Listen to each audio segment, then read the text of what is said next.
मिरकरवाडा बंदरात अनधिकृत बांधकामावरती बुलडोझर कारवाई, धडक कारवाईनंतर रत्नागिरीत नितेश राणेंच्या समर्थनार्थ बॅनरबाजी।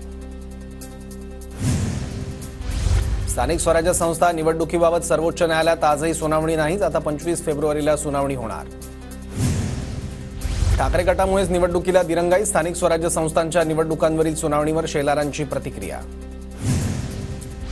राज्य सरकारला स्थानिक स्वराज्य संस्थांच्या निवडणुकाच घ्यायच्या नाहीत, प्रशासकाच्या माध्यमातून राज्य ताब्यात ठेवण्याचा सरकारचा प्रयत्न, निवडणुका आता नोव्हेंबर किंवा डिसेंबरमध्ये होण्याची शक्यता।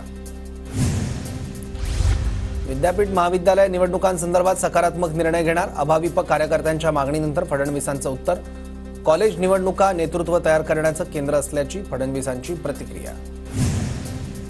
आमदारांना अडचणी असल्यास थेट माझ्याशी बोला, अजित पवारांच्या राष्ट्रवादीच्या सर्व आमदारांना सूचना, आपापल्या जिल्ह्यात पक्षवाढीचं काम करा, अजित पवारांच्या सूचना। विधानसभेनंतर रामराजे नाईक निंबाळकर पहिल्यांदाच पक्षाच्या बैठकीत, अजितदारांनी घेतलेल्या आमदारांच्या बैठकीत रामराजेंची उपस्थिती।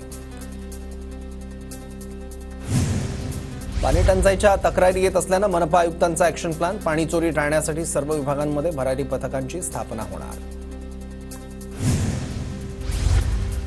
नाशिक महापालिकेची 794 कोटी रुपयांची घरपट्टी थकली, बड्या थकबाकीदारांची यादी तयार करून बोजा चढवण्याची तयारी सुरू, 1 फेब्रुवारीपासून थकबाकीदारांवर कारवाईचा बडगा उगारण्याचा निर्णय।